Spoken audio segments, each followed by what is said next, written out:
Welcome back to Magus in the Media. Thank you, everyone out there, for waiting. As they say, we're doing it live. Really want to start working our way into having a real understanding of our day-to-day lives, because sometimes it's really hard to have the questions that we really want answered. And so I'd just like to thank everyone for coming here today as we do it together. There's a lot of ways to look at the current zeitgeist of our situation. And I really want to bring it to attention because I don't think this thinker gets enough due in this day and age. And that thinker is somebody who really helped me. It was Alfred Korzynski. And I most likely mispronounced that name, but I am going to kind of go through tonight the current things that have been going on in not only the world, but in the past as history seems to move forward. In 1933, Alfred Korzynski published a book called Science and Sanity, and in it he made an argument so simple it sounds almost trivial until you follow it to its conclusion. The map is not the territory. The word is not the thing it points to. And when a culture loses the ability to feel the difference between those two things, between the symbol and reality, between the description of something and the events, it becomes, in Korzynski's words, insane. Not metaphorically, not structurally, but at the level of how it processes experience. And so we got to think about that. It's really fascinating how we go, and myself included, we go along in this current day and age of our life where we're being bombarded by signals and information at all times. And it's really easy to think that what we're taking in at all of those times are things that are true in and of themselves.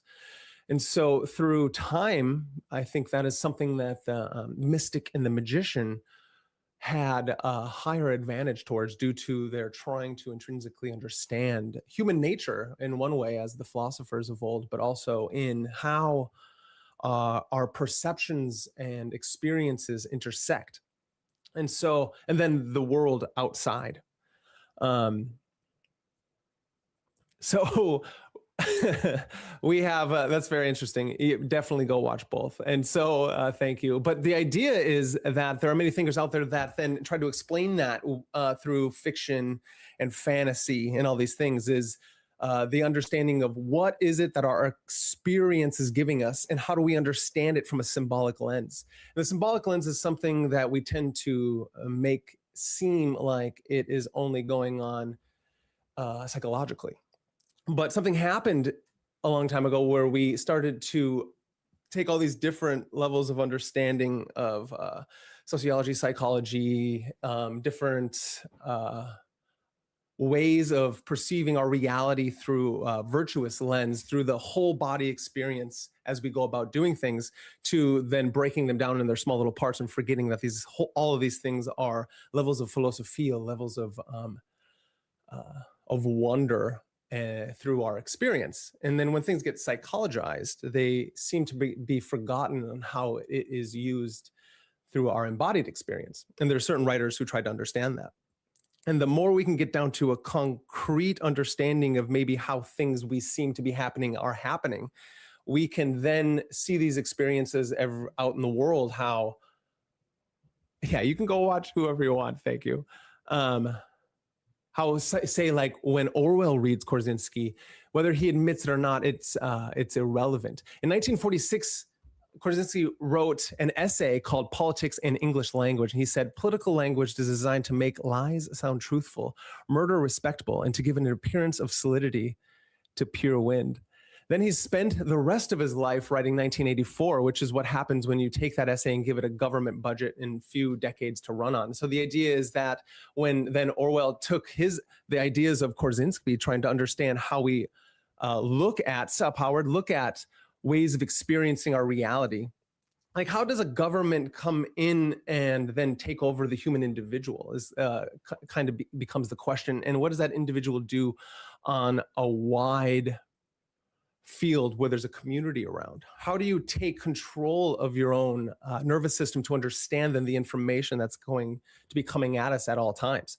And so things out in the world like, say, going to the war, or how there may be certain interesting things going on in your community, for instance, or what we think certain talking heads are doing one way or the other, doesn't have to be something that then invades our nervous system where we don't understand that our perceptions of the things, sup, Dusty, are taking over as we think what is actually happening through our perception is actually happening in the world. And I know that sounds kind of wordy, but how Alfred Korzeniowski comes in and understands these things, as he says that there are many levels of abstraction from events. And so there's the thing that happens, the experience on the ground, and then as people come in and perceive what's going on the ground, they all have their own levels of how they experience things. And so when we're sitting in our homes trying to understand what's going on in the world and make correct choices, it doesn't seem like we have it very easy to be able to do so. And so why do I bring this up? The idea that I bring this up in is because the only way it seems to ground ourselves in these situations is to understand how does our nervous system move in the world. And the nervous system, I mean, in how does that which our human person tries to understand the amounts of chaos that is going on at all times, but also realize that when we're at our homes, it doesn't have to be that way, and we can organize ourselves accordingly and be able to then not only be a participant of the experience, but an agent of the experience. Which is then why I think it's really important how we all need to understand how to take in certain bits of information as it goes on, because there are ways to understand the world that are more than how we've been taught. And we have to go out and explore certain ideas of how to transcend our current way of thinking and move it into a new way of thinking. And so it seems on our social media that there's so much going on at all times. And I want to kind of talk about how you can look at certain things that are going on social media. And perception does mean so much. I completely agree. And so the idea is that we're not trying to separate ourselves from the going-ons, but having a better understanding of how to interact with said things from our own temples, our own homes, and our own interactions with our own family, right? And how we do that is the Hermeticist, and why this is so important, right? We're always talking about what, these different philosophies through the ages that helps the human person become an agent in the world.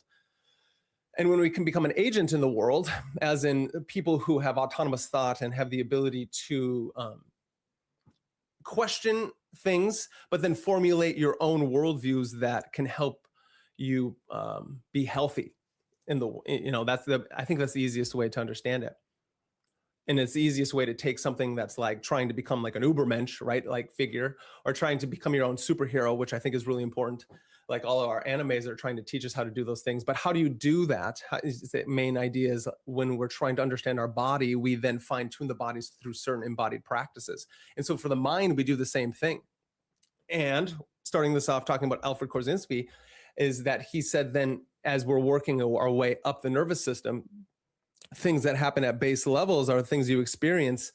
And then when we speak about them, we can only speak in metaphor. Like the menu is not the meal. So, when you're pointing at a menu that it says it's a certain kind of thing that you're trying to order, that when it comes out, that's a map of the thing. It's a model. And then you experience what that thing is happening. So what's going on then, say, all the way across the country or outside your homes, it's hard to understand those things. If that makes sense. And so Alfred Korzeniowski is talking about when we use terms like freedom and justice, as well as, terror and war, that we can only understand those things through our ways, and we've been programmed to think at all times. That's kind of what I'm getting at. And so what we need to do is we need to then become our own mystic, right? Become our own magician, become your own philosopher, and understand then everything that was going on within the mind that then came to the judgment that was made upon certain things out in the world, because then you can understand that's yours and the way you see it, through the levels of abstraction. And it kind of levels things out. And so what you can then do is fine tune all of those different levels of abstraction to try to understand that our intentional consciousness towards something out in the world that we're experiencing, right? So we're talking about like a Heideggerian philosophy is a way of experiencing our perception of said object.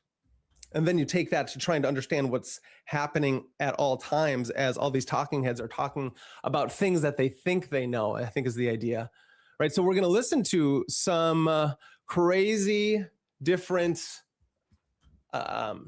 clips from what's going on in the world and how hard it is then to not feel one way or the other about your perception of what's going on, because that's where then the part of this talk is, are we being rewritten as humans? It only comes down to you're just continually being programmed unless we understand how things are coming at us at those times.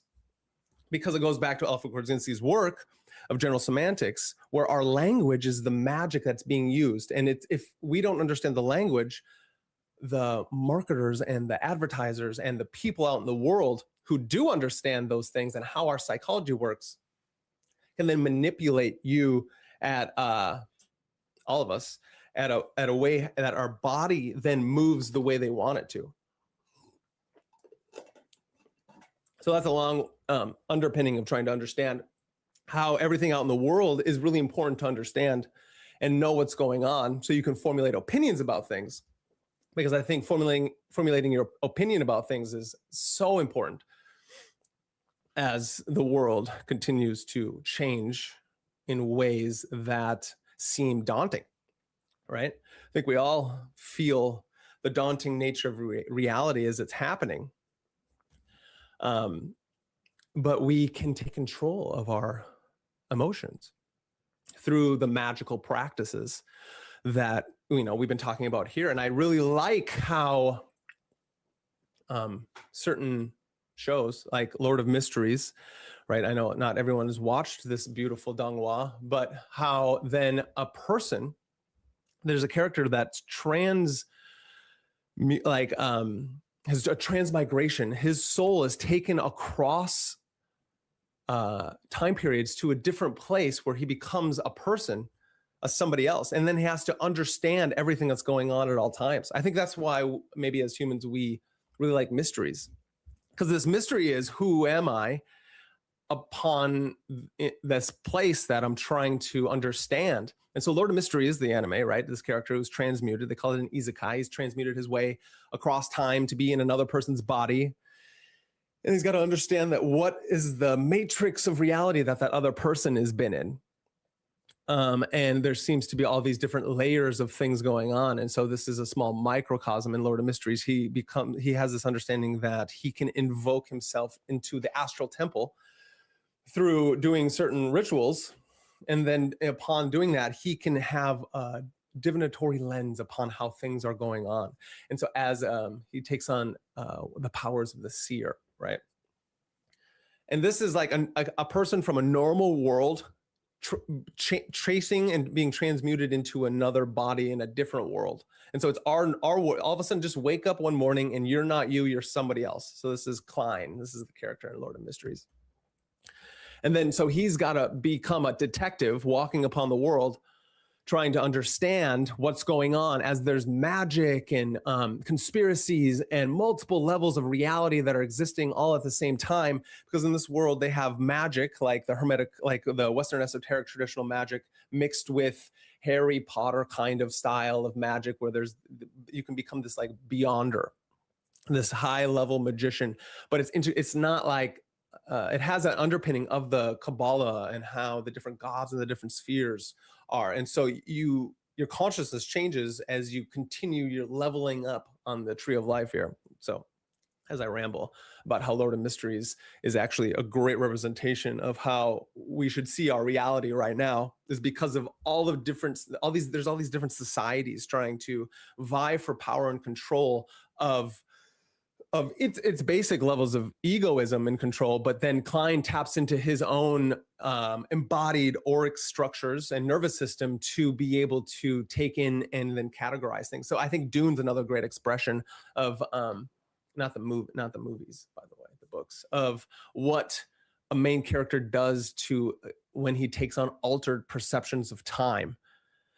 And so how does like the MK Ultra thing or language, right? MK Ultra, language, moderate control. These ideas are that you have been from birth, just like we've been in the cave, had all these different impressions and senses that have been integrated into your nervous system. So that's how you run and your program. It's also that you have genetics that are opening up at the same time, and that makes your experiences, and that helps you make choices, as well as how the stars imprint upon and the mapping of the entire spheres. But that's a different story. But the idea is then it's an outside in type of thing. And so now through time, if you have certain information bombarding you, that's going to shape you at the same time. And so what we want to do is we want to become our own master who makes the grass green, our own agent who understands the chaos in the world, which is really important.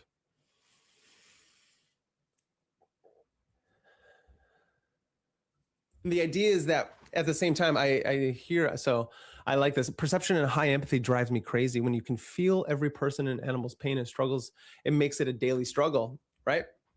But that's why we come in with these different archetypes of these characters that are doing things, is that they have the ability to, and this is something that we have to gain as well, as the ability to use the warrior's path, right? The sword, which creates boundaries, of the empathetic lover who is unbound, and the king, the overseer of all things, or the queen, as well as in the magician who can manipulate it. And so you got to understand that the magician that's manipulating it should be you on your own nervous system, not into anybody else. But then there are these own levels, right? If we think through a metaphor, a myth, in this reality, there's these other people who understand the nervous system so well, right? They had these certain programs like MK Ultra, and they've been able to also manipulate us through everything that surrounds us, interesting enough. But why is it not all just black pill and like a loss, right? It's because you can become your own magician, right? The magician, priest, lover, king, queen, warrior, just the archetypes that make up Jungian styles, Carl Jung's understanding of the archetypes of the unconscious, of the personal psyche. And so this is me rambling on about then how we started. Alfred Korzeniowski and his general semantics helps us understand how the nervous system interacts with reality. That's how we started. And what we've worked our way through is then,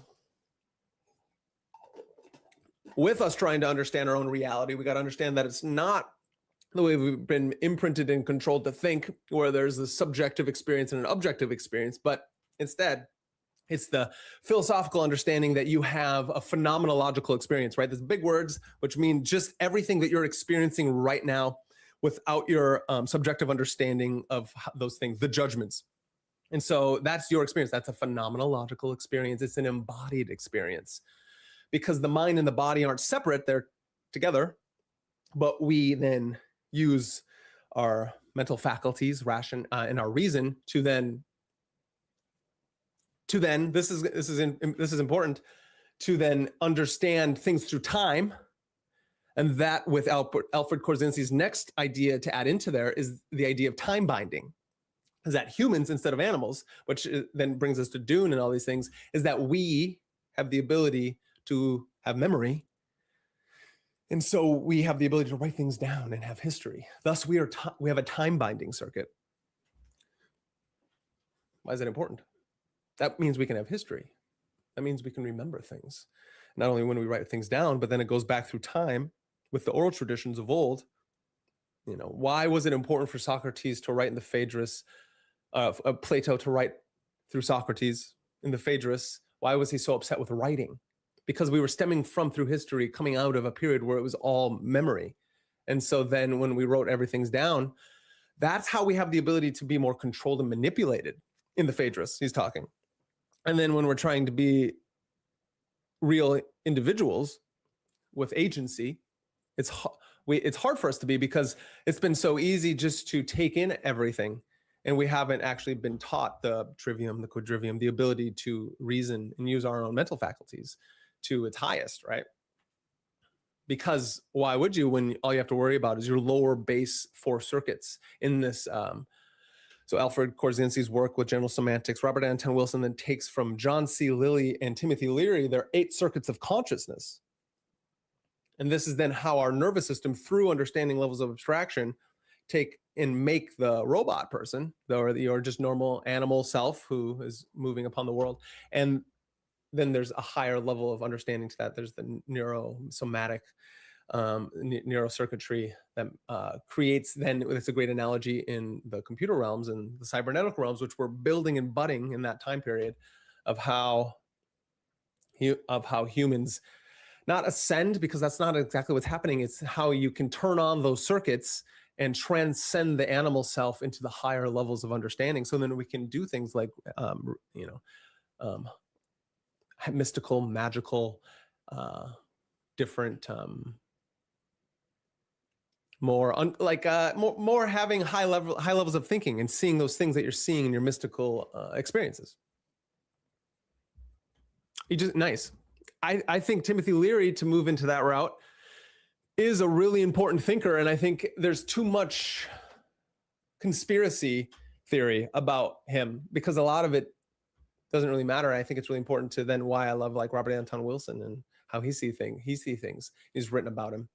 A book called The Starseed Transmissions, I think, are really important for people to understand what it was all going on in that time frame with Timothy Leary and with that, and how quickly it is that you can go over to your higher levels of experiences through these visions and things and be confused and take them for objective until you realize through, I think he came through in the end to understand that he didn't know what was going on. That's what's going on in a lot of Robert Anton Wilson's work, is like, how do I take in these things if I'm seeing it through certain reality tunnels? And then what's going on is those reality tunnels are what are being manipulated by the dark sorcerers, the manipulators of the world, the people who are running the marketing and the advertising studios. But it's all from a top-down thing. Nice.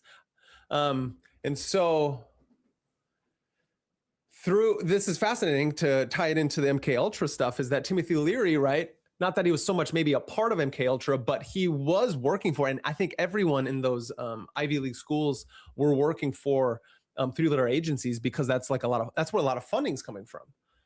And they also want to see these things because they don't know what's going on. So you got to understand, these people are also learning about the human nervous system at that time frame. Everyone should go over to Minds of Men by Truth Stream Media, and they have like a 3 to 5 hour documentary on how MK Ultra, what was going on with that at that time frame, And so that is very dark and scary, and there was a lot of crazy things going on. But to stick on the Timothy Leary part, as he was doing these acid experiences, exactly, he was, and doing these acid experiences, once it became illegal, because they the governments may have started realizing what was going on, is that they couldn't control people because everybody was doing large amounts of this, and things were waking up.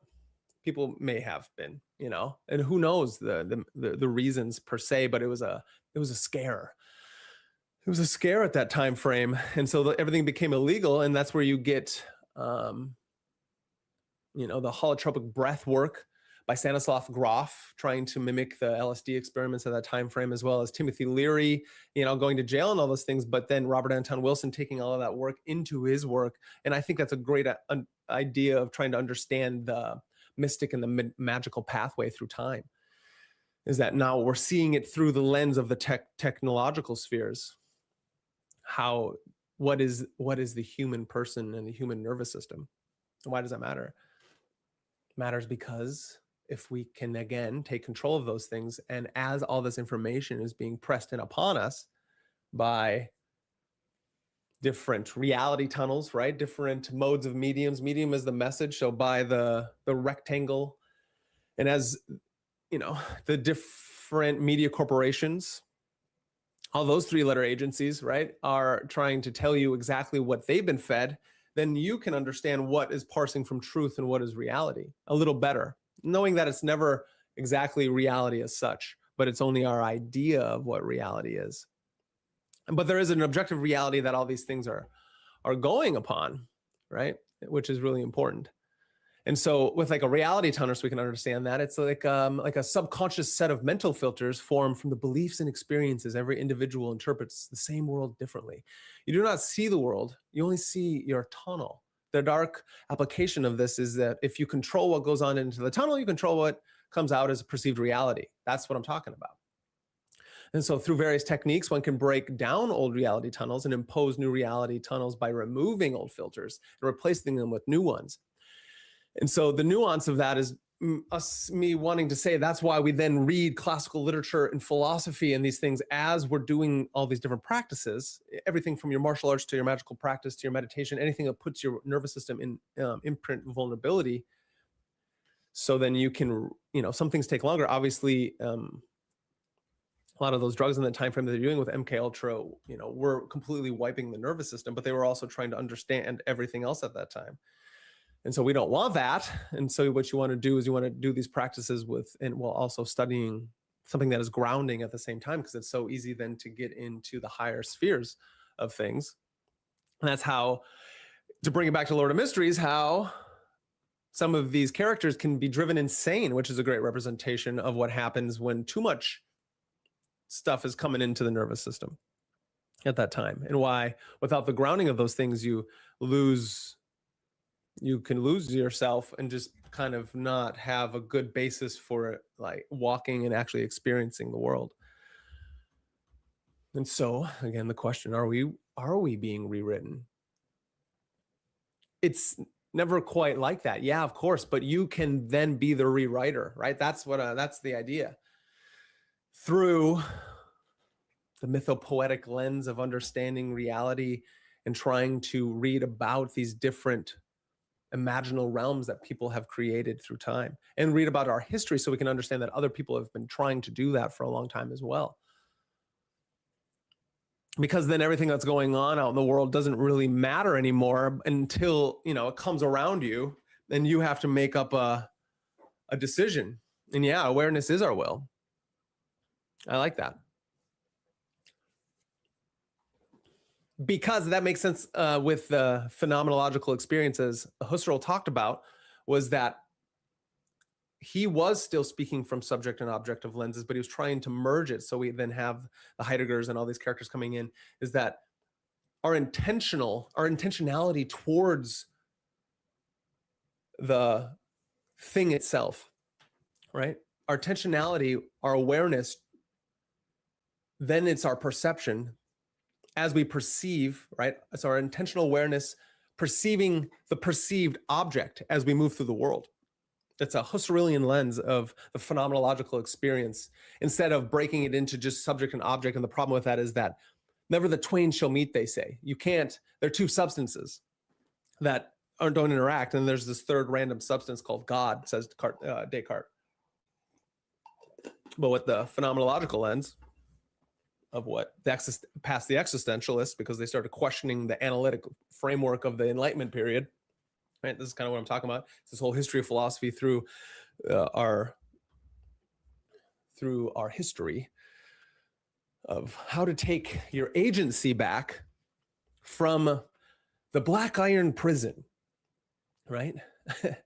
And it's fun to name it these things, because technically, if we are the one within the game, right, or within this world, we are the one who also may put ourselves into this experience, which then goes upon the astrological and magical understanding of you in the world, probably more Eastern than anything, of yourself going through the bardos, right? The bardo thodol, as we move through these things and then reincarnate into the world, because it was a must. It was a must for our spirit, or the collective spirit of us, on this thing that's trying to experience itself, right? You will understand, if you understand that, if you understand that, then we've come a long way. Because it is taking control of that will, right? Awareness is our will. They do equate because that's actually how we experience these things. So as the Qigong masters and the Tai Chi masters of old talk about how it's our Qi, our Yi leads the Qi, right? The Yi is in the intention, leading the Qi, leading the energy, leading the thing forward. That leading is the will part, right? It's what we're trying to talk about. We're doing it through metaphor, again, because all is metaphor. And then how we move through time. And so are we being rewritten is then how history through time is being rewritten up until the point right now, which we're trying to understand through all the bits of information that are coming at us. And so if we don't understand history through multiple lenses, then one lens will take itself and become truth, but it's not real truth because truth isn't some kind of thing that can just be rewritten, right? It's an experience through time. It's a verb. It doesn't mean there's not some kind of objective truth like mathematics and some levels of morality, right? I think these are two that we can state that are, there is, the Platonic forms, right? That's what I'm talking about there.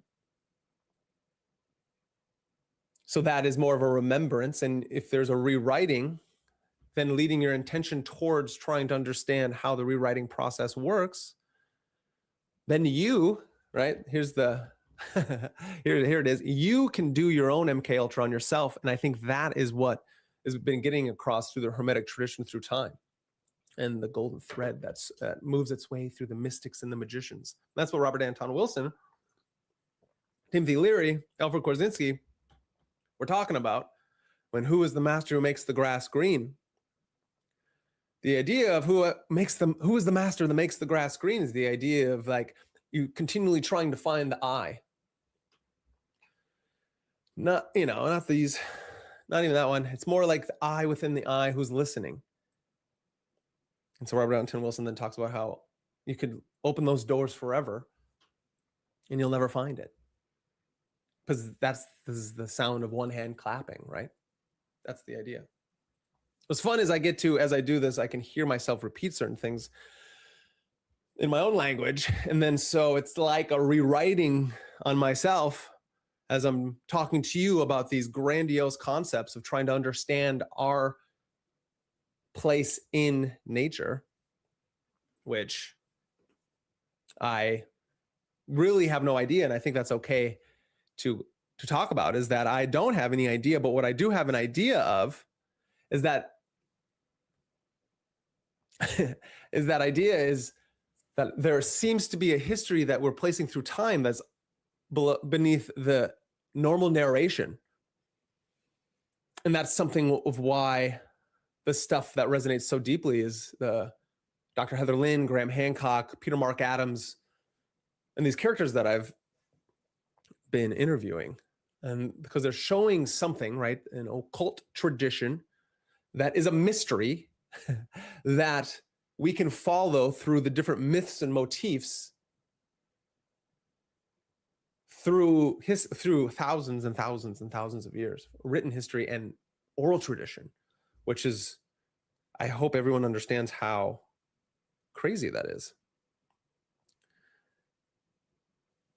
And the idea of how crazy that is that we're told, like Graham Hancock states, that we are a civilization with amnesia. And yet there are people out there in the world who know exactly what's going on at all times in Iran, in Israel, even in America.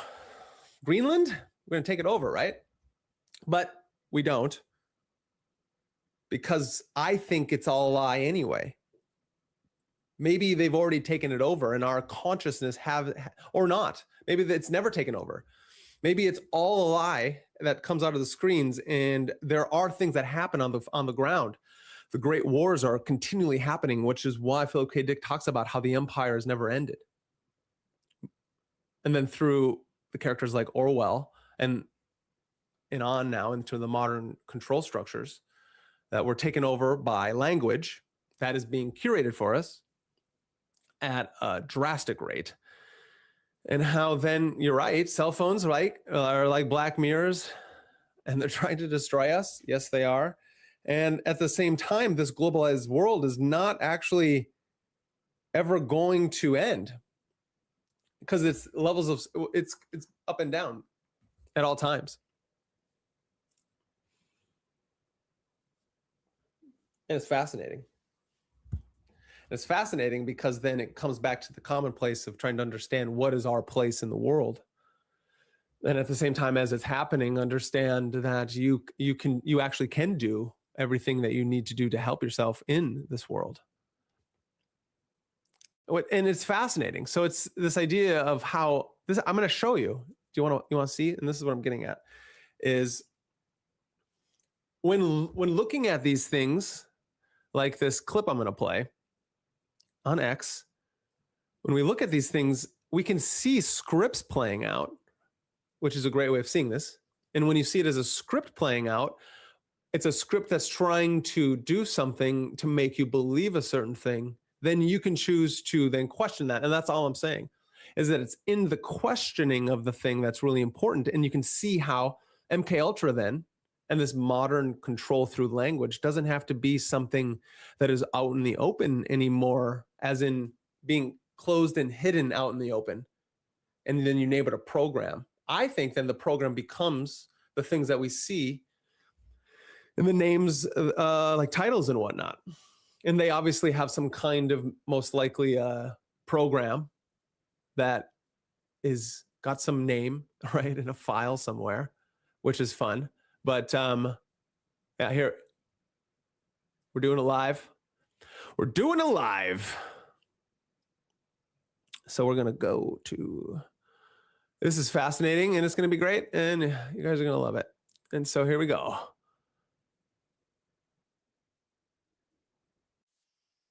This is fascinating. This is great. Their weapon. So if I have to pay a little bit more for gas, I'll do pay the price. I mean, in order. As far as the oil prices, people just need to stop panicking. It's worth it to prevent Iran from having a nuclear weapon. So if I have to pay a little bit more for gas, I'll do pay the price. I mean, in order to have long-term stability. The disruptions in the global markets are real and may be painful, but the long-term benefits, again, are incalculable. There may be some sacrifices to be made at the pump on a temporary basis. I'm willing to pay 30% or 30 cents more at the pump, right? to make sure that hear how MK Ultra is through the TV screen, right? Iran does not have a nuclear weapon. To win in life, you got to suffer short-term pain for the long-term gain, or short-term pain for long-term gain. Freedom is not free. Americans are going to have to make some sacrifices. This is short-term, and I'm asking you to just trust the man, okay? Trust the system, let him. As far as the oil prices, fascinating, right? And it's fascinating for many reasons. Just so we can get back to exactly why that's fascinating, is because then you can see how through one avenue that was on how many times.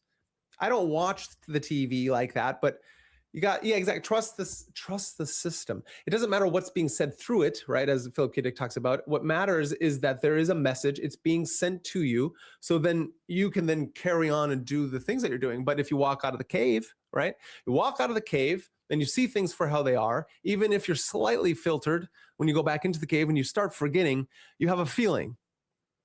You have a feeling, Neo, right? Of all these things going on.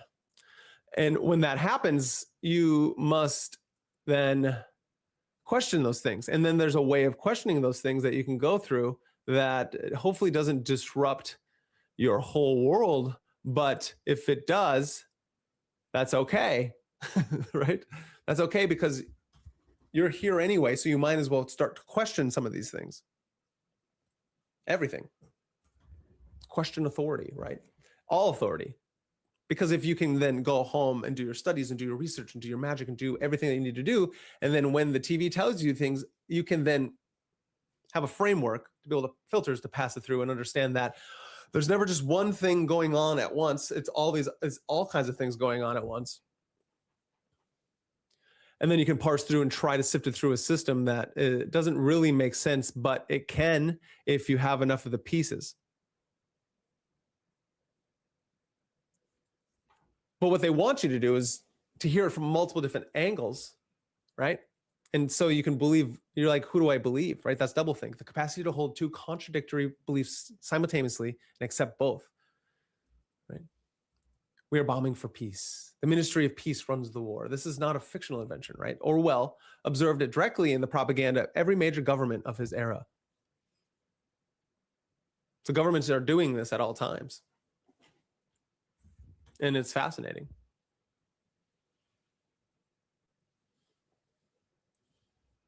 Yeah, and it's like I'm looking at my things that I've saved, and it's fascinating that you hear everybody, and it's so hard not to hear it at all times. It's like I would love to play you some of these things, right? And so you get, this is an easy one. When Trump is talking right here, and then he switches, so you have to ask yourself, why is he switching all the time? So let's play this next one. So it's not that, it's like, these stupid questions of what is good and what is bad in these times is like, why are these people why are they flip-flop so often? And going after Bush. It just seemed like she was going to really look to impeach Bush and get him out of office, which personally I think would have been a wonderful thing. Impeaching him? Absolutely, for the war. For the war. Because of the conduct of the war. He war. lied. He got us into the war with lies. And I mean, look at the trouble. Supporters. I want us to know this. It's all supporters, right? I get that. I get being. It goes back to the Hegelian dialectic, and I think that's really important for everyone to understand as well. I'm coming out with a video of it. We'll go through the Hegelian dialectic, but we'll do it right now off the top of my head. Left and right is a farce. It's antithesis. It's thesis, antithesis, synthesis. Left and right are political regimes that make their way all the way to the center. It doesn't mean that there aren't those types of things, but it's the nuance is how you find ourselves. So if you're given then a choice, that choice has been given to you to represent you at the higher levels of things. So and then as you do it, you are told and filtered through a bureaucratic system that has certain donors and donations given, and people who are there who have a certain sway of how things work, both in technology and politics and manufacturing and everything. And so all supporters of, and it doesn't mean you shouldn't support people, but if the president is not the president, Samson, that's a Venture Brothers quote, is that there's no such thing as the president. The president doesn't make any decisions. And so if we still believe the president makes decisions, then you can't make decisions in your own home because somebody's doing it for you. And so we have to allow all these things to happen out in the world as to do as it does, because that machine has been running for a long time. It's when you start fine tuning your own world is when then the external world can calm itself.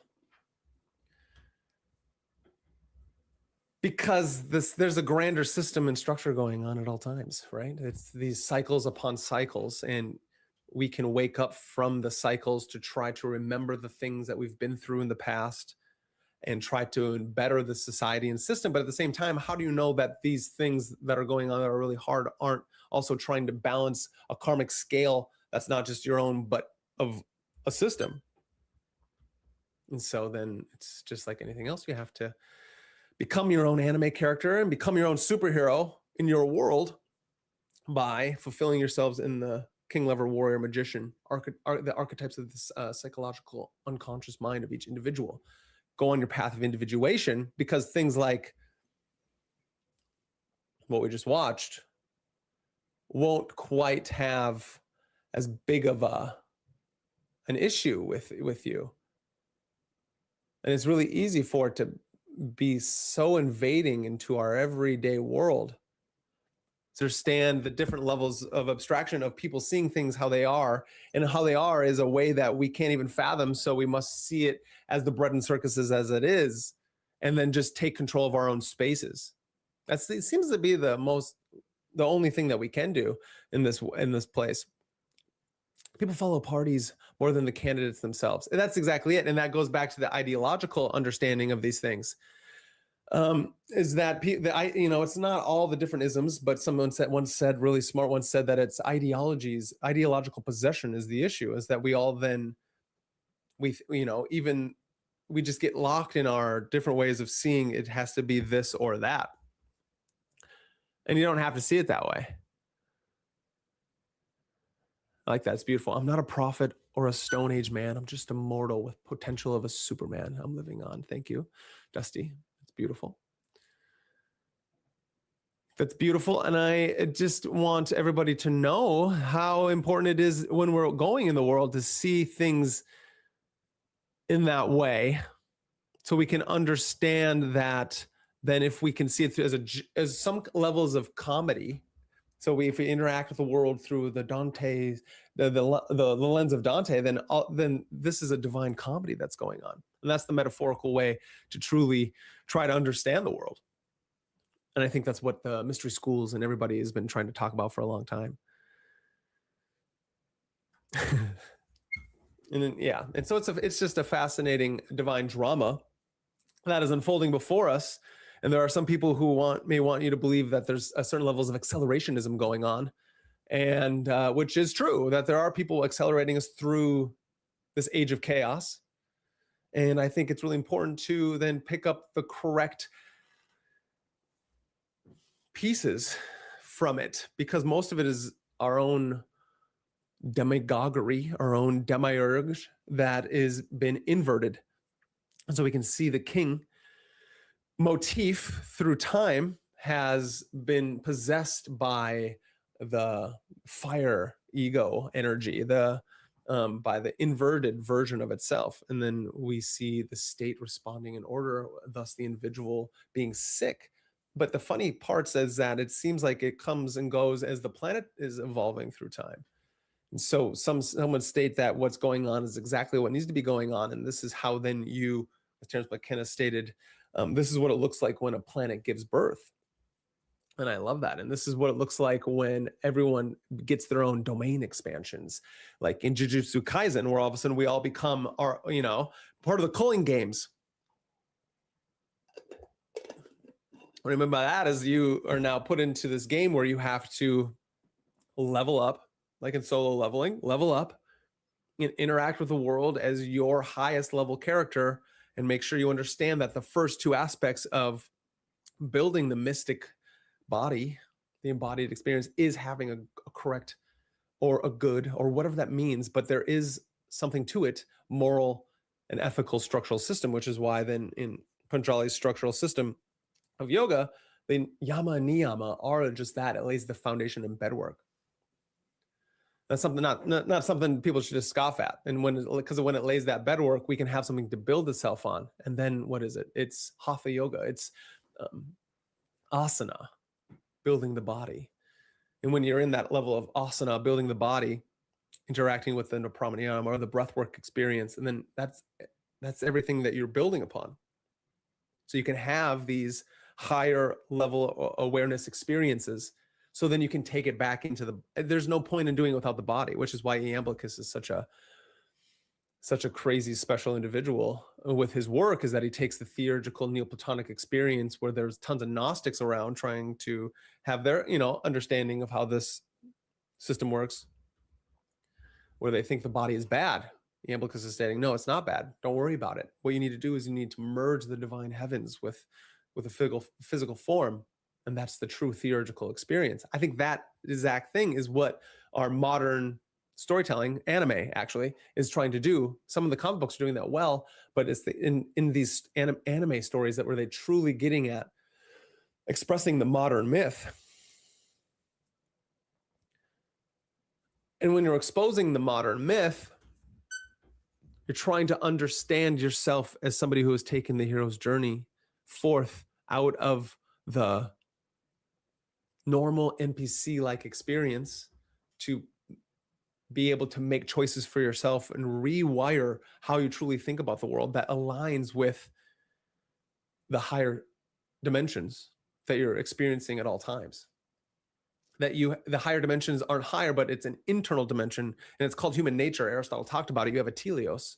You have a telos, which is you have a purpose. You have a divine purpose that moves through this time.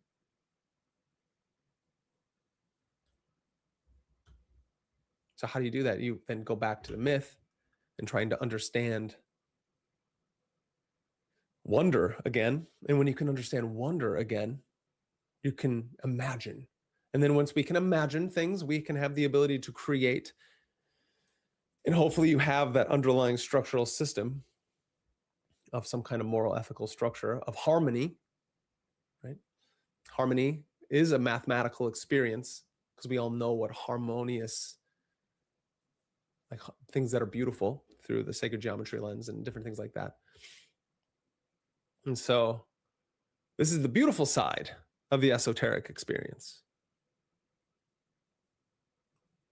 A lot of what is being talked about through the Korzinskian lens of the general semantics is trying to understand the exoteric to move into the esoteric experience.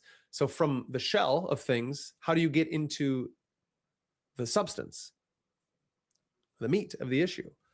And you have to work your way through it. Because we have to be able to understand that the allegorical, the metaphorical experience has something that it means besides just the literal understanding of what that thing is. And that goes back to the doublespeak and the newspeak and the rewriting of the human nervous system to have some system be built up that really maybe not the best for everyone. Nor can you have a system that's best for everyone, but it can come close. You can have a healthy world. And so as we move through the different ages and the cycles of the planet, as things move on, then what we can do, as long as we're all tapping into our own nervous system experience in the world, that being in the world, that Dasein, then we can understand how and what our place is in the whole thing. Then it doesn't have to be meaningless. And upon not being meaningless, you can then add what that meaning is. Because if that's why I think the Hindus and the different levels of the Eastern mystics, they believe in the divine play and that cosmic drama, that the birthing of this planet and birthing of all things was a beautiful cosmic dance as it erupted forth from the nothing. In the Kabbalah, so in the West, it's a lightning bolt experience from the Ein Sof, from the limitless light.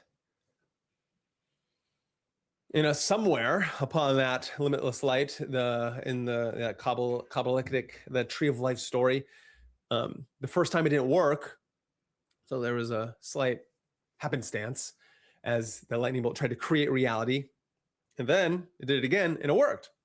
But upon doing that, right, it created a husk world, the Kliplaf. That's a great story to try to understand why there is the privation of the good, the privation of light. As we move up these different levels of experiencing reality by using our will, we have the ability then to ascend the ladder, which is not like ascending in the new age spheres, but ascending the ladder upwards through the different realms of the mind and the imagination. Why that's so important. Why it's so important then when we're taking in certain things, that's helping us with the framework that we're only experiencing our perception of some perceived thing. Then we can color that perceived thing, which is real and is you build with the material realm. We then can help build the reality that's around us. I think that's a interesting way to think about it. And this is what I think a lot of the phenomenologists are talking about, the philosophers, when they're trying to understand our intersubjective experience in the world of how things change when you're seen and how our vision interacts with the world as such. They're still using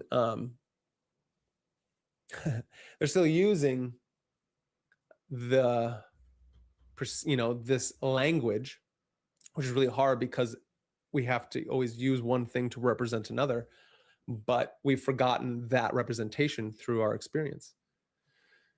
So through lots of reading and study and going through your own mind and how you think about things, you can be the one rewriting, which is then everything that I've been talking about this whole time. Starting up with Alfred Korzinski and his understanding of general semantics and how our language controls how we perceive things in the world to be. And then we've forgotten the different hierarchy of these levels of abstraction. So, yeah. And the reason we're here doing this is because I'm trying to remind you that what is going on with even the few clips, and definitely the first one that I showed, what's going on is that there are just narrations and scripts after the initial rewriting of things as you're born. Being born is one of the biggest moments of brainwash that you'll ever go through. And then through time, you have to retake control of that brainwashing through your own conscious will and effort. And that's why Joseph Campbell's work with the call to adventure are so important. Is because when you finally adhere to the call to adventure, you have to sacrifice your previous self. You have to sacrifice the comforts of not having to choose, because it seems like that is a massive comfort. It's very Huxleyan, the Brave New World, not really having to choose anything, and the dystopian state being the one to give it all to you. And so there's different ways of seeing these things, right? You got the Orwell, which is a lot more darker and constant war. The Huxleyan Brave New World is everything is some soma, right? Everything is somatic and hedonic. So it's two different ways of seeing how things are going in the world and how humans and what their place is in it.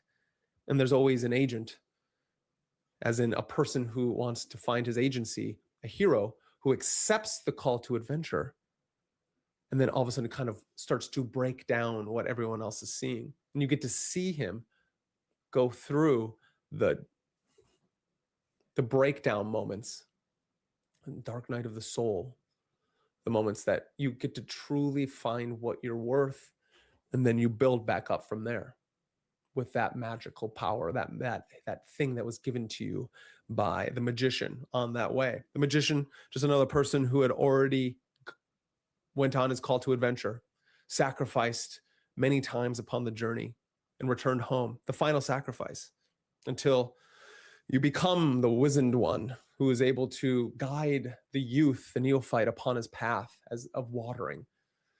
The neophyte, the seedling, that which grows, the spark of divinity within all of us. And I think that is something that is really important for us to all to, it's nice to meet you as well, for all of us to remember that why these stories matter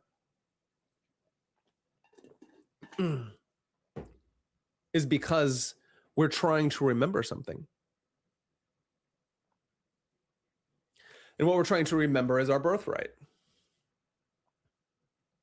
And that birthright is something that you hid from yourself, and at the same time is being hidden from you by these institutional structures we call egregores, these entities in and of themselves who have power, some given and created by an idea of a group of individuals as they're going upon their journey trying to understand the world, and they are imperfect. And so you get this, right, this dualism, the good brother, the bad brother, Enki and Enlil. Cain and Abel. What's so beautiful in Jin the Ninja talks, right? He's always talking about Seth.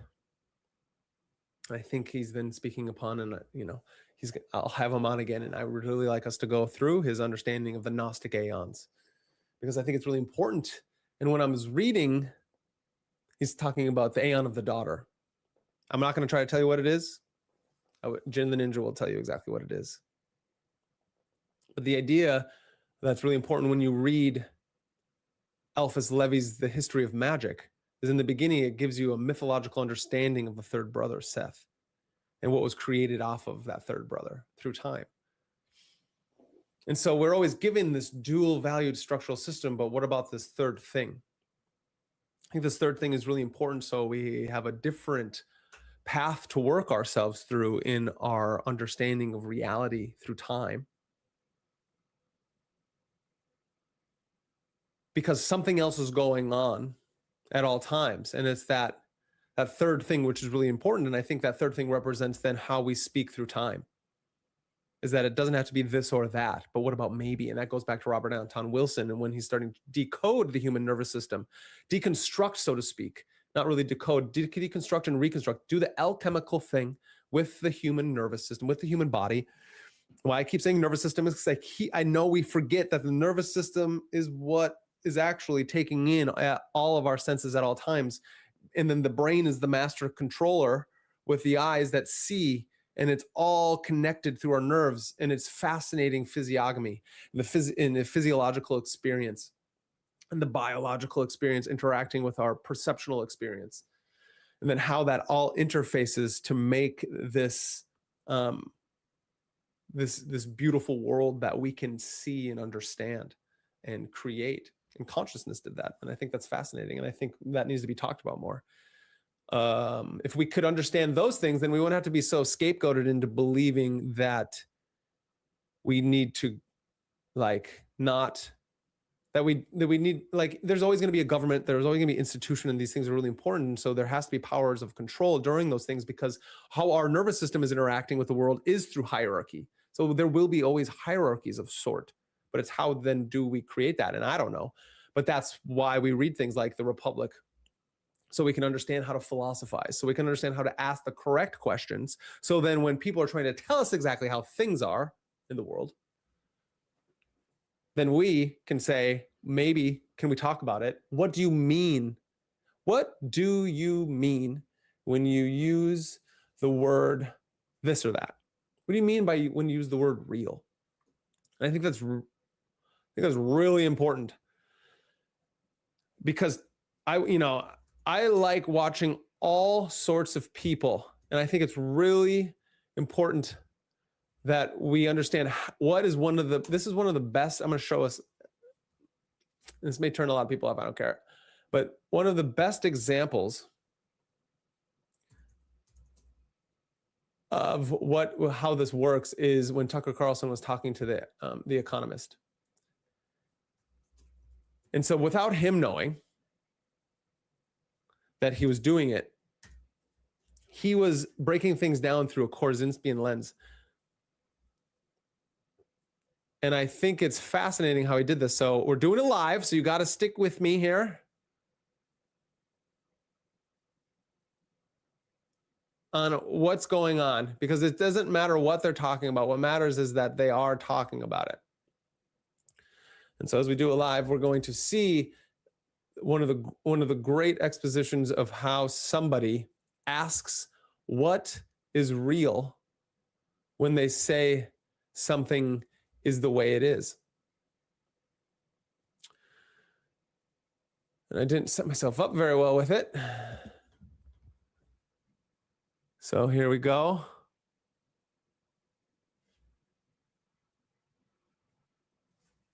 One moment. I want to pull this up.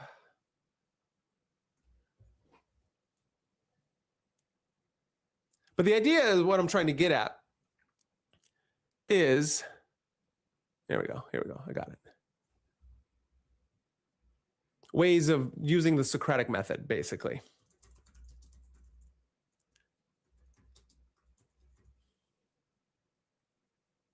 Here we go. Finally got it. A lot of people are talking about it.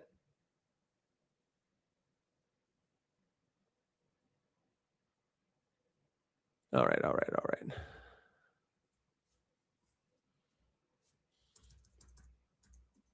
How are we doing out there? Everyone, you're doing great. Thank you for listening. And again, if you haven't listened before, we're really just trying to break things down so we don't get fooled. And because if we get fooled,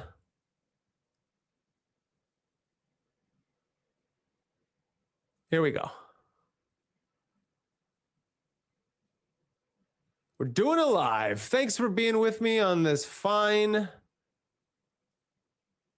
Monday Eve. You caught me learning how to just pull things up on the fly. I need my own Jamie. Here we go.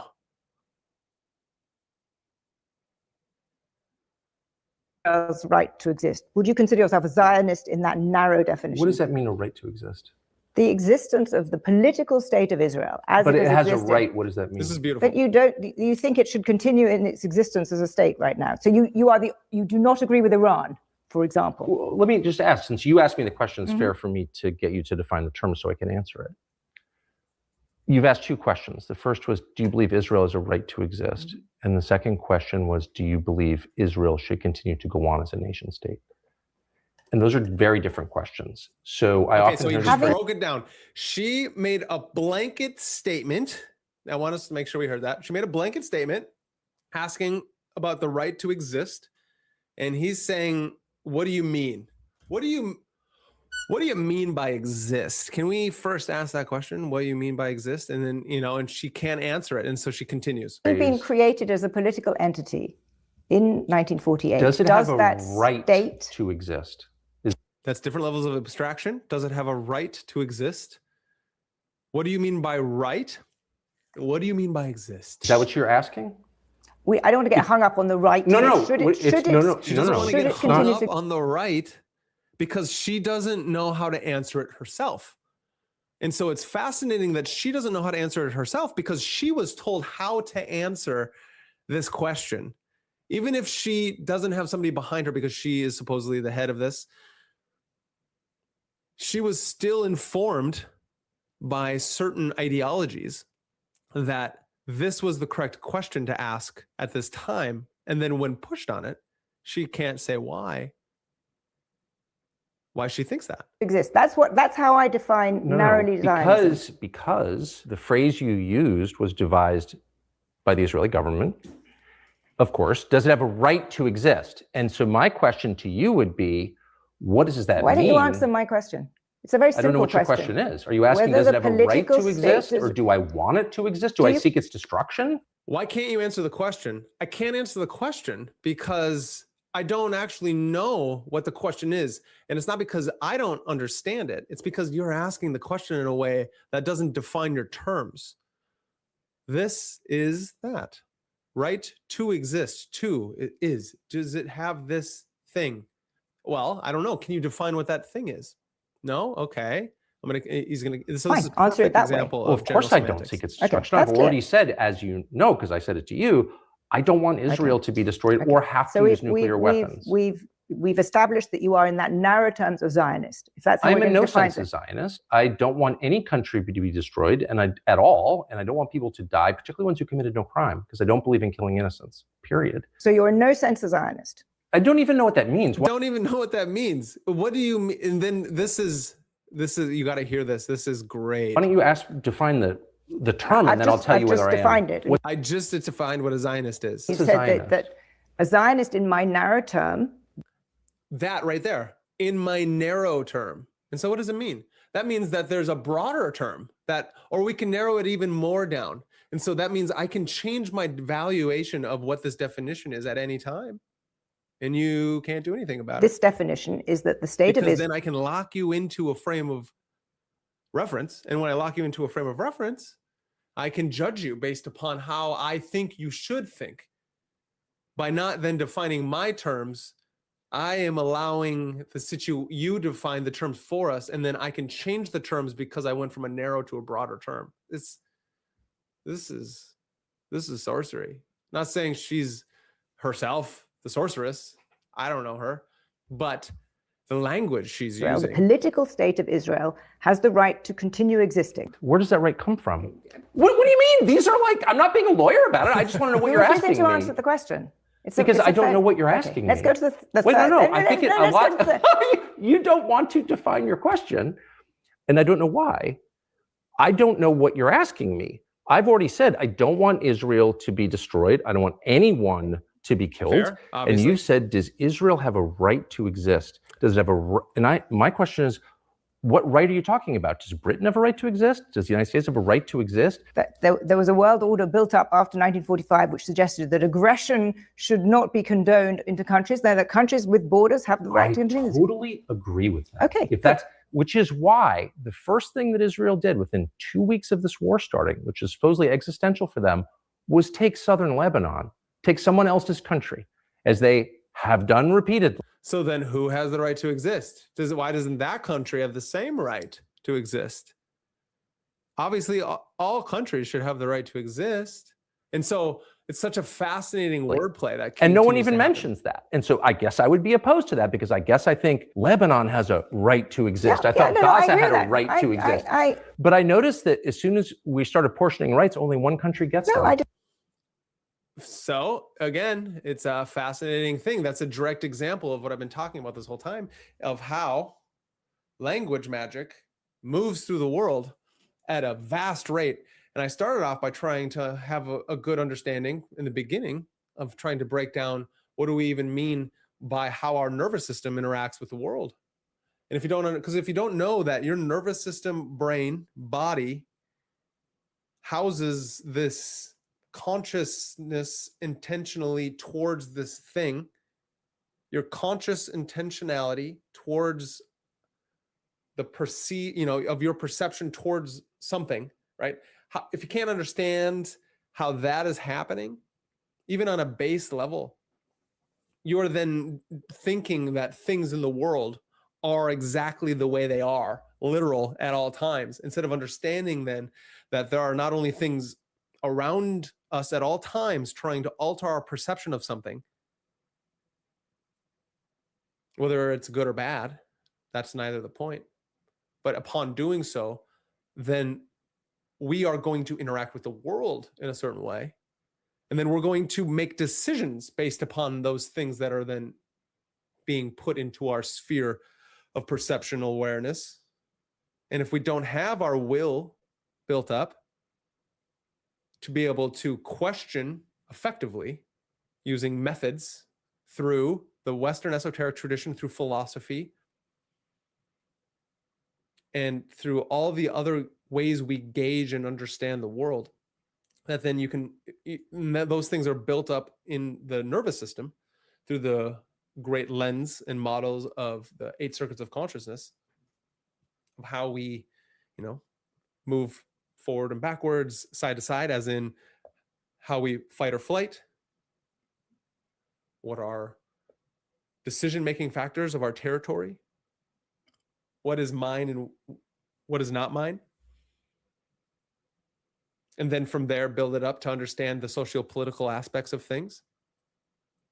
And then have around that same time, right? That's the fourth. The third one is the time binding ability. Or the fourth one is the time binding ability. So the ability to take and collect all these things that we've done and put it into time through our experience so we can build. And it's beautiful. And as much as I hate on the Enlightenment period and the build up to so much deconstructionism that we gained, this postmodern world that has so many meanings of everything that we can't actually ever lock it into one meaning that is the best for all people, because that's utilitarian. So what that means is, if we can have a better understanding that there are things around us trying to sway those positions, then we can realize that we must fine-tune the temple, the body, mind, syzygy, to be able to take in all these impressions at all time with this compendium of novelty that's going on at all times. And so I think a good understanding of that is this, something that Robert Anton Wilson calls the jumping Jesus phenomena, because what it states is how information through time accelerates. And I think some of these are, let's try this one. This is a great talk, and this man has changed my life many times over and over and over again as I read his work. We're all flawed, but Robert Anton Wilson comes in for the win. Starting at midnight, and you assume the life of the planet is 15 billion years, which is the estimated life of a G-type star. And then it is now 8 o'clock in the morning, and it's time for us to wake up, because we've pretty much been operating on autopilot up until now. And there are signs of planetary awakening. Domesticated primate psychology remains pretty much the same as it was in the Paleolithic, but one sees increasing evidences of mutations. There was only one Buddha 2,500 years ago. Now you meet 5 or 10 Buddhas in every city you go to. Knowledge, wherever it's discovered, is traveling over the whole world faster and faster. The possibility of changing consciousness was discovered in the Orient 2,500 years ago, at least. Probably it's older than that. But techniques were discovered to quiet the mind, pacify the mind, remove emotional compulsions, and these were organized into the science of yoga. And that's what goes back to me talking about Panjali system, which is exactly what he's talking about, and becoming your own magician, becoming your own priest, becoming your own superhero. John Lilly says yoga is the science of the East, as science is the yoga of the West. Science is a yoga too. Science is a way of trying to reach an objective level in which your emotional compulsions and prejudices aren't twisting all the facts to fit in with your favorite reality tunnel. The scientific worldview grew up in the West between 1500 and 1750, largely due to mystics who are known as Hermeticists. This Hermetic scientific revolution saw theology as its enemy, and there was no conflict between Hermeticism and science. They were both based on experiment, find out what happens if you do this, and they were both opposed to the authority of the church. Shortly after 1600, this began to split, and the Hermetic tradition faded into the background, and we developed for the first time in history a science that had absolutely no connection with anything except pure reason. The Hermetic tradition was that there is no such thing as pure reason. You've got to first work on your own perceiving apparatus to correct your prejudices, and the scientist is not separate from what the scientist observes, and the general... That is, again, the main point of this conversation, then, is that you are not separate from the thing that you observe. And that's the part that I wanted to really hone in and have us all understand, because I got to continually remind myself in, in moments at all times. And then you get those, the chthonic entity forces of nature, that Lovecraftian mind kicks in, and all of a sudden they take over these anxieties and fears and all these different things that then would push us to try to make poor decisions, and decisions that are dissonant to everything around us. And so then, by understanding all the things that we've been talking about, is that, are we being rewritten? It's the question. Are we being rewritten? Yes. But by becoming your own Eastern mystic, Western magician, and Hermetic, right? The idea that you can then tap into the nervous system through certain practices really has it gives us a better understanding that we have agency in this world, and things that can become sacred again, instead of as profane as it's been cast, because there's some mechanized understanding of this all bad thing and this all good thing as the world tries to unfold and tries to understand itself. Because if we're continuing to put things into these colors, that's exactly what the rewriters want to do. The oligarchic, technocratic, structural, mechanistic system that is, it's not even that it's not here, it's here. And it's been here for a long time, and that's why Philip K. Dick's work is so important, because the empire never ended. And we may be in a black iron prison, but there's hope. And that hope, through things like Boethius's Constellation of Philosophy, or any of these beautiful works that we talk about at all times. And I think the Constellation of Philosophy for sure, because Boethius wrote that in prison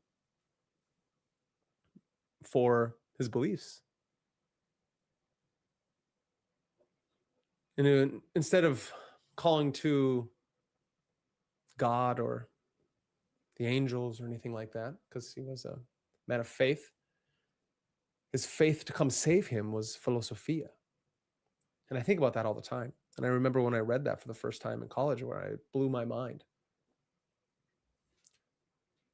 Boethius writes about philosophia, and how is he going to become free again? And I think that's one of the most beautiful things. The Constellation of Philosophy is a philosophical work by the Roman statesman and philosopher Boethius in 523 AD, while he was imprisoned and awaiting execution for treason. It's a dialogue between the author and a personified lady philosophy, exploring themes of fate, fortune, free will, and the nature of happiness through a mix of prose and verse. It's beautiful. The book, a classic of late antiquity, became hugely influential in the Middle Ages, blending classical philosophy with Christian thought to find solace in suffering. And what's more important right now than trying to find solace with our own suffering? Find that Buddhistic term of all is suffering in imperfect harmony.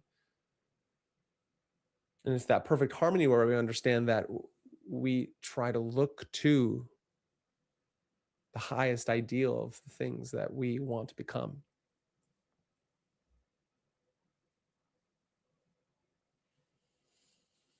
I'm tethered to the logic of Homo sapien. Can't take my eyes from the great salvation of bullshit faith, quote unquote, Dusty Wild Sea.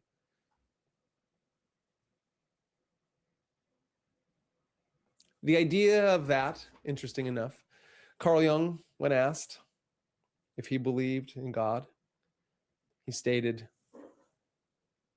and this is a paraphrase, "No, I don't need to believe because I know." And I think that is very telling of how important it is to have gnosis.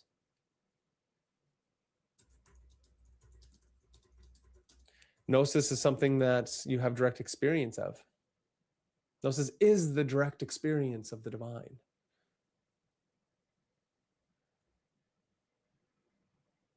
And it's very important to understand that. So watch this. I think it's important that we see these things. When you talk about it, and with the ability to do it live is to be able to then see exactly what I'm talking about.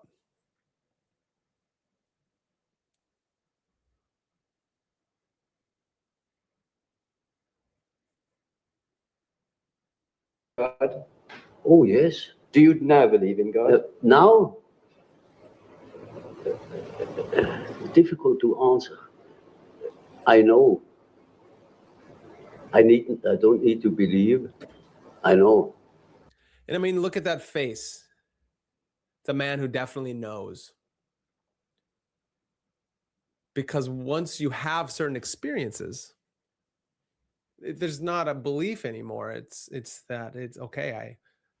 It's time to understand what this means for me.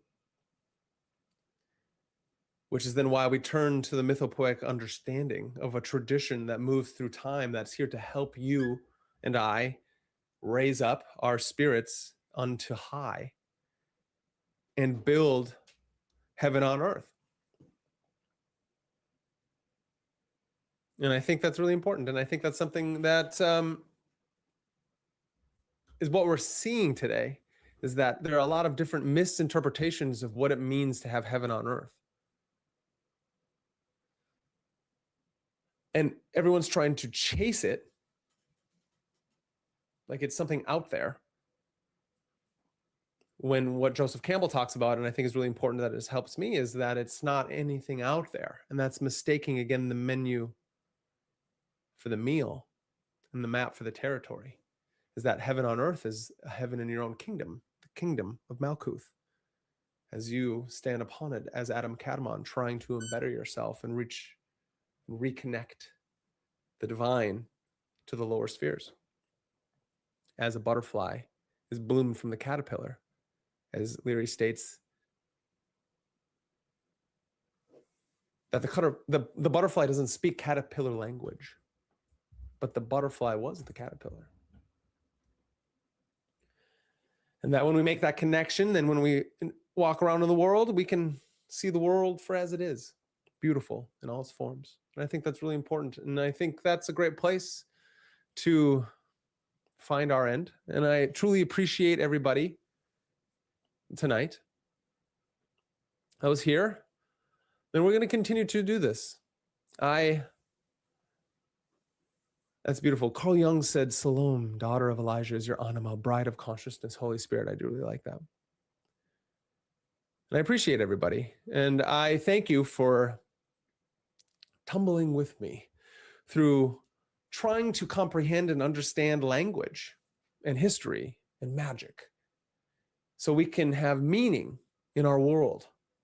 And as we go through it, I'm going to continue these And I'm going to bring on different clips, bring on different people that I really enjoy to come converse with me as we lay out this history of philosophy, history of the occult, history of the human person unfolding in this divine drama. And as we do that, just make sure, tell all your friends we're forming a community. And we can ask these questions together, and we can read along together. I am going to be, over the next week, coming out with a few different videos. We're going to do more lives. And eventually, this symbol that was beautifully designed by an individual, it's actually my girlfriend's artist. And I want to give her credit, but I don't remember her name. So you will hear the credit given to her in the future. That will be going on merch, and it's going to be great. And I'm going to try to find the best and pick the best things. And so I will have my other help me to build up that store so we can wear that sigil of the Magus in the media. And it's not me. That's the sigil of trying to understand the sorcery abound that is going at us at all times. And so we have this imagination that can unfold through seeing the videos that are going to be dropping, seeing then that and taking that into everything that we do, the different books and all the stuff. So yeah, nice. I appreciate everybody tonight. We're going to continue to have live streams and do it live. And I hope everyone has an amazing evening. Nice. Here she is, Irina Kuzmina. Thank you, Kaiva Rose. That is who did this beautiful logo. And so everyone should try to support her and what she does. And so I'd like to state thank you. Make sure to like, subscribe, and share. And I hope everyone has a beautiful night. And goodbye.